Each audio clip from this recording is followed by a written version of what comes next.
I hear variations of the same question from prospective clients all the time. What do you need to start a podcast? I've tried to address this with my startup checklist, but now I feel like we need to go beyond the basics because there are specific pain points in the podcast development process that can hinder or stall your podcast before it's even launched.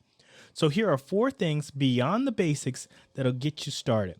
And for those already in the trenches, this should help you improve your podcasting efforts, maintain your show, and grow your podcast organically.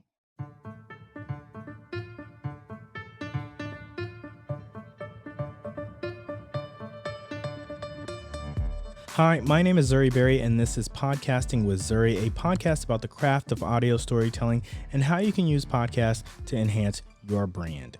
Let's jump right into it. Design for promotion. It starts with the podcast cover art and maybe a logo, but it doesn't end there. Podcasts require promotional assets that come in all shapes and sizes. For example, a video podcast may need a graphics template to display the show name, your brand logo, and the names of each participant. The template might include a title, end screens, animations, and transitions. I have a good example from the Pivot Fund, a client of mine, that I'll link in the show notes that shows what I'm talking about. But here's the kicker. The graphics package will need to be transposed to multiple platforms, including YouTube, Twitter, TikTok, and Instagram. In the podcast development process, I ask my clients to plan for these things and scale up or down based on their budgets and ambitions. But it's hard to think about graphics when you're focused on what story you're trying to tell and how to enhance your brand through audio.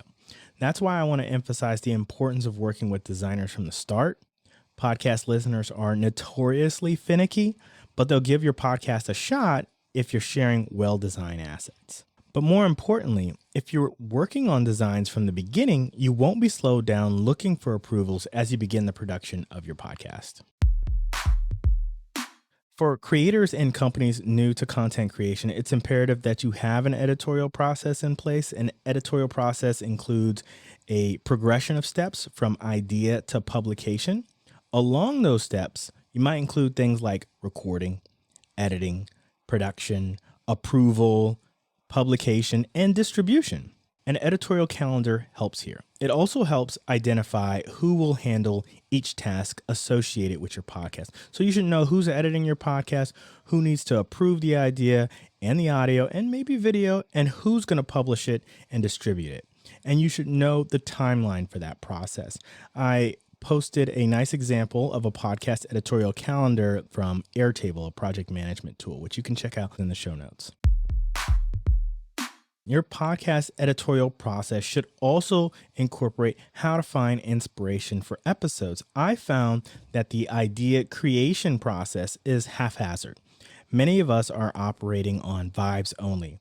That's not strategic, nor is it helpful if you're trying to improve your brand favorability.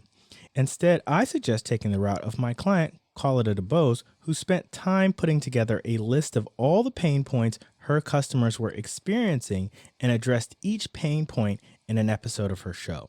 That is no different than keyword planning. The important thing is that she had a list of dozens of episodes to work on before she even started. And as she continued her podcast, her clients and guests gave her more inspiration to produce episodes. So as part of your editorial process, you'll want to know how you'll source ideas to keep your podcast going. Some good places to look for inspiration include your customers and competitors, news in your industry, research, and trends. And those categories can be further broken down into specific locations. For this new business owner myself, that might look like customer surveys, the articles feed from Bloomberg's audio reporter Ashley Carmen, Edison Research, and more. I know when I'm looking at these sources, I might find inspiration for my own content creation. You should know where your inspiration comes from too. Your podcast can be the crown jewel of your content marketing strategy, but it needs a home base to flourish. That's where your website comes into play. A podcast website allows you to improve your brand's SEO, boost your blog, and fuse your other marketing efforts with content, whether that be a newsletter or your social media profiles. So having a presence on your brand site is critical to housing all of that content. And like the design, podcasters need to think about their website from the beginning. An easy way to implement a podcast on a brand site is by incorporating it into your blog or by creating a blog for it. Podcasters can also use their hosting platform to create a website for them. For example, I use Transistor as my host, and they provide templated websites. I'll link the Founders Podcast in the show notes. Like, it's a good example. But these websites are often limited. However, they come free with your hosting service and are automatically updated as you publish your podcast, which can save you time and money. There are also alternative podcast website builders like podcastpage.io that produce pretty websites and have advanced tools for SEO. But don't overthink it. You just need the basics to get started: a blog for separate episode pages, an about page, biographies of your host, how to become a guest on the show, contact information, and links to your work. You'll do well if you already have a logo and cover art to get this done, which is why design comes first.